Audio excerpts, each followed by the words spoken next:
没错，我要向全世界的神奇宝贝大声的宣布，最厉害的神奇宝贝训练家，不是神奇寶貝大師，那個人就是我。大家好啊，我係識條鐵達文西，今期要介紹嘅玩具決定係你啦。小智同埋佢最愛嘅拍檔皮卡超，普通話又叫皮卡丘，翻譯就唔好糾結啦。同叮當改翻咗叫哆啦 A 夢一樣，粵語嘅寵物小精靈，波冬瓜嘅神奇寶貝，統一叫翻日文音譯寶可夢。SHF 小智發售於2017年7月，官方售價為4860日元，配件幾乎等於冇，就係得一個右手攞精靈球，同埋右手手指指，仲有個嚴肅替換面同髮型，一個皮卡超用透明支撐架。其次唔少得嘅配件，或者係其實本體之一，就係依隻可愛嘅皮卡超啦。咦，等等，皮卡超好似要進化啦喎！Pikachu，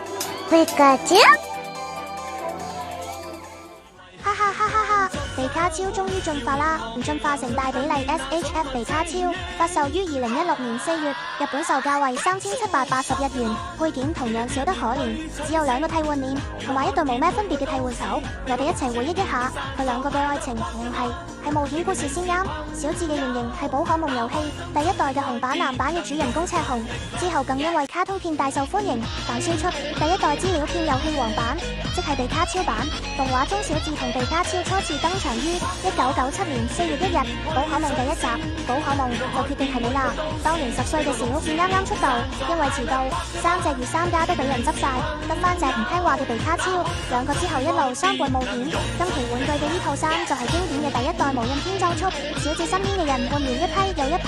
寶可夢捉咗又放生一批又一批，連火箭隊都終於放棄纏住佢哋。但係呢隻皮卡超都係不離不棄。在劇場版中，皮卡超仲開口對小智示愛，原來小智無視咁多代女主角，係因為心裏面早已被皮卡超佔據咗啦。ピカチュウ、なんで入ってくれないんだ。いつも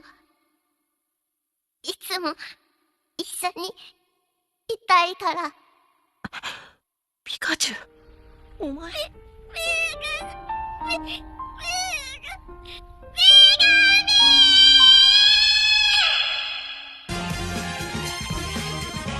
我從細睇佢哋睇到我自己大，經歷咗足足26年，小智仍然係10歲，仲終於完成咗自己嘅夢想。係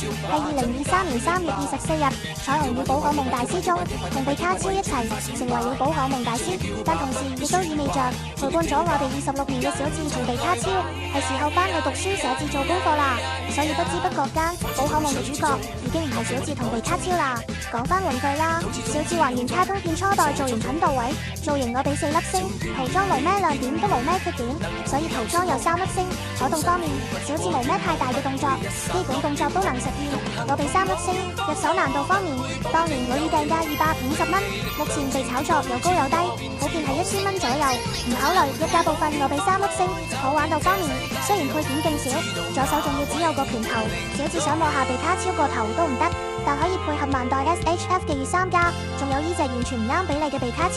所以好玩度我俾4粒星，綜合收藏指數為4粒星。另一個 SHF 皮卡超目前市場價100蚊樓下，造型3粒星，塗裝2粒星，可動2粒星，入手2粒星，好玩3粒星，綜合指數3粒星。好啦，本期評測收工啦，希望各位大佬中意啦，有什麼意見建議歡迎留言，求大佬們一鍵3連。我係你的識條鐵達文西，拜拜。